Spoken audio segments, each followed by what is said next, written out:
So a very warm welcome along, ladies and gentlemen, and welcome to Cool by the Pool at Mallorca Smooth Jazz 2019. Our interviews with the artists that are playing at the festival continue throughout today, our final day. We had a fantastic start to the proceedings earlier on with the brilliant Greg Manning, and also with Steve Oliver and Jeff Ryan. And this evening, out and about at the church with the brilliant Pieces of a Dream. Looking forward to that. And enjoying a first time at the Mallorca Smooth Jazz Festival, I'm joined by Rob Zinn, and a very warm welcome.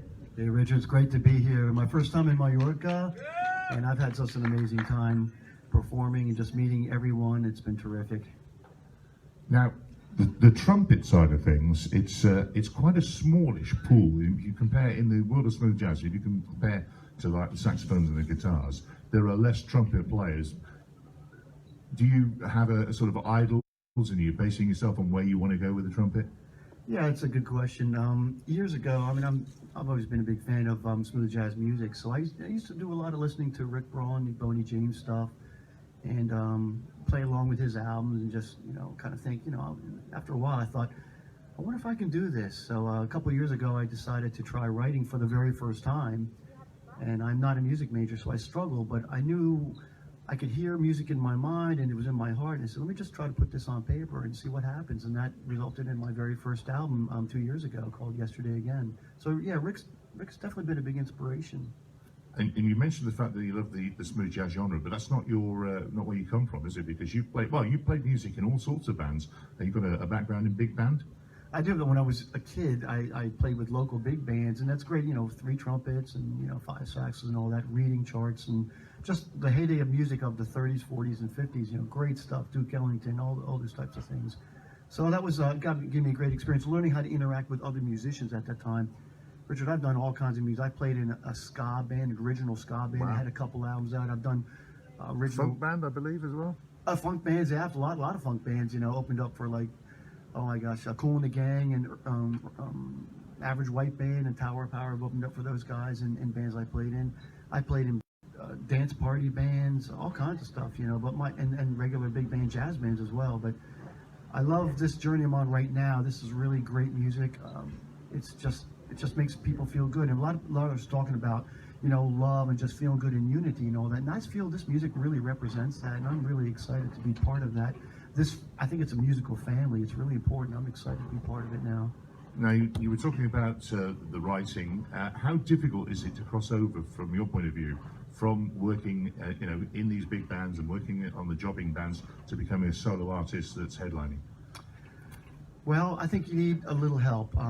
You can create music and you can record it, but if you don't have people helping you, no one's going to hear it. And there's probably a lot of great musicians who have great music that no one gets to hear that often. So you need people like yourself, and I've said this a few times, who will take your music to the airways, or will open doors for you, or introduce you to other artists and producers and promoters and radio guys and program directors and all that. So it's just a large chain of people, I guess, that I think we all kind of need each other. We create the music that you play, and you can't play music unless it's created for you. Yeah. So it works all the way up that, I guess it's a vertical chain. So it's really exciting, and I've learned a lot about it. Just made so many friends, and we met face to face for the first time, although we've known each other for a couple of years. So that I love when that happens. It's terrific. Yeah, it's a journey, and the interaction and the networking you get to do at these events, and you find people through various routes. I think it's fair to say, because the first album you had Andrew New, who I'd been playing for a while, and so that was my tip to coming towards you. I knew Andrew, and I found you, and blown away by that marvelous album Yesterday Again, and he pops up, of course, on the second album as well. But the second album you involved Paul Brown with. I did. Andrew and I, actually, we go back before his smooth jazz career even started, which was pre-1999. His first album came out then. So we played in big bands together, Philadelphia, Delaware area, back in the 90s. So we became friends and all that. And of course, he's just ascending on up. And so he actually talked to me, said, you might want to consider, in his words, stepping it up a little bit. So I talked to interviewed a lot of producers and decided I really did want Paul, because Paul for me, Paul produced that Rick Braun, Boney James sound, which was a lot of how I write my music, that trumpet sax interaction. Of course, I love Andrew's playing, so I wanted him part of all my albums. So we've actually started to do some shows together. So I like that musical conversation back. Sonically, you got the trumpet and the flugelhorn actually, and the saxophone back and forth. It's very Rick and Boney-esque. So yeah, it's terrific. And Andrew's been a longtime friend of mine, so I'm honored to have him on my albums. So, as a front man with albums, first one 2016, the new one Walk the Walk, and some good success with that album.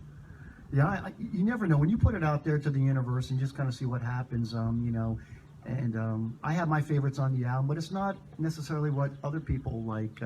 Walk the Walk was, I'll say it on the air, it's not my most favorite song, but you know the radio guys thought, well, this will be your first single, but I have some more favorites. But I always love to ask people like, what's your favorite song, or you know what speaks to you the most, and I usually get 9 or 10 different answers, and I think that to me that tells me I've got some good stuff on this album, that you know each one just resonates differently with different people, and I think that's exciting. And one thing about this album, it's quite different. It's similar to my first one in that like I've got different styles of music, because I don't feel the need, at least at this point in my career, to just be a particular type of artist. I want to explore a little blues roots, a little bit of groove roots, a little bit of jazz roots, and just all kinds of, you know, R&B and soul. You know, why not? You know, I don't feel I need to just be in one particular lane. So, and this album is representative of lots of musical styles that I've grown up playing and performing in my life, and it's represented on the album as well. And we've got 2 albums under the belt, and inspiration and thoughts for more new music. Are you writing still? I am writing. As a matter of fact, thank you for that question. Did I ask you to say that for me? No. June 17th, I have a brand new single. It's going to be dropping worldwide. It's called All In, and it is produced by Paul Brown. So that comes out in 1 month. That's not on either of the albums. It's brand spanking. Brand spanking new. We'll see. It's more of it's kind of a departure for me. It's very I would say very mainstream, very groove oriented, and very soulful. And so I'm really excited. I'm really excited where this one goes. It's called All In, June 17th. Got the plug in, and we like that. We love that. So, and you were saying it's interesting what you say about the albums, because very much the case. One of the things that we do on the radio is that we like to try and find out about the artist and to encourage them to go out and buy the whole album rather than buying just one track, which I think, you know, is a limiting thing. And I know from the point of view, my own listeners have discovered your music, and they've gone out and they've bought the album, and they've been, you know, they're blown away by just how much quality there is on both of the albums. Well, I mean, as an artist, I would love to hear that. You know, I think every song is important. It's not just filler to me. I think every song has a message, and it's up to each listener to determine what that message might be for them. But I totally agree.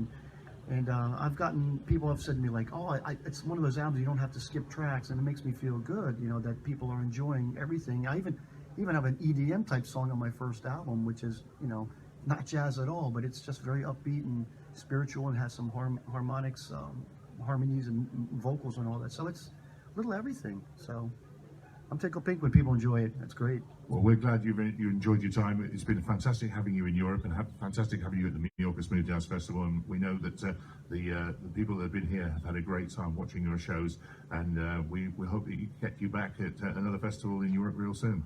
That would be terrific. You know, it's hard to explain to people unless they're here and have experienced this when you walk around and interacting with, you know, musicians and radio people like you, and then fans and all that. It's really like the outpouring of love is just beyond words. You can't explain to someone what it feels like unless they're actually here feeling it and witnessing it. So big thanks to Christian and Sandra for everything they do and all the incredible hard work that they put in to make this a reality for everyone, and it's spectacular. And it's going to be hard for me to go back home, I'll be honest. Thank you, Christian. Ladies and gentlemen, that's Rob Zinn. Brilliant stuff. And you talked about music from the albums, and this is one of my favorites.